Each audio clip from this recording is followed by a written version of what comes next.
Un bus entièrement calciné au péage de Fresnes-lès-Montauban, lui aussi incendié.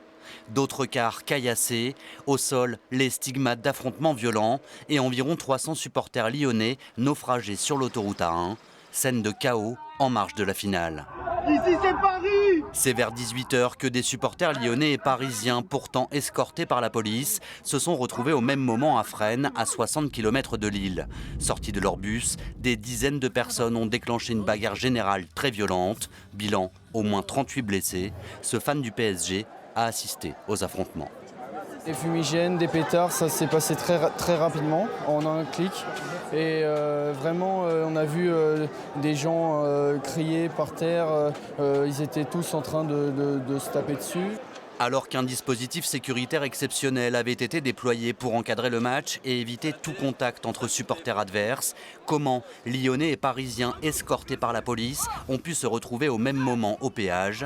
L'Olympique lyonnais dénonce une erreur manifeste. Pour des raisons encore à déterminer, l'escorte de police a décidé de faire passer 7 cars lyonnais au milieu des 18 cars parisiens rassemblés au péage de Fresnes.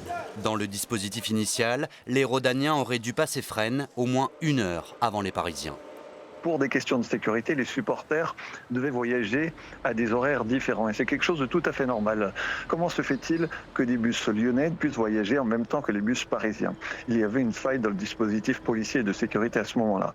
Une des deux équipes était à l'heure et est arrivée pile à l'endroit où il fallait. Une autre des équipes est arrivée au mauvais endroit, à un mauvais timing et a repéré l'équipe adverse. La préfecture indique aujourd'hui que c'est un car lyonnais qui a d'abord quitté le dispositif et rejoint les Parisiens. Selon le syndicat Alliance, la police n'a pas commis d'erreur. On a quand même une salle d'information et de commandement qui est quand même à la pointe de la technologie.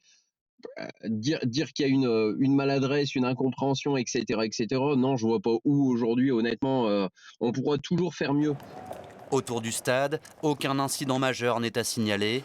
Hier soir, le procureur d'Arras s'est rendu au péage de Fresnes-lès-Montauban pour constater les faits. Une enquête a été ouverte.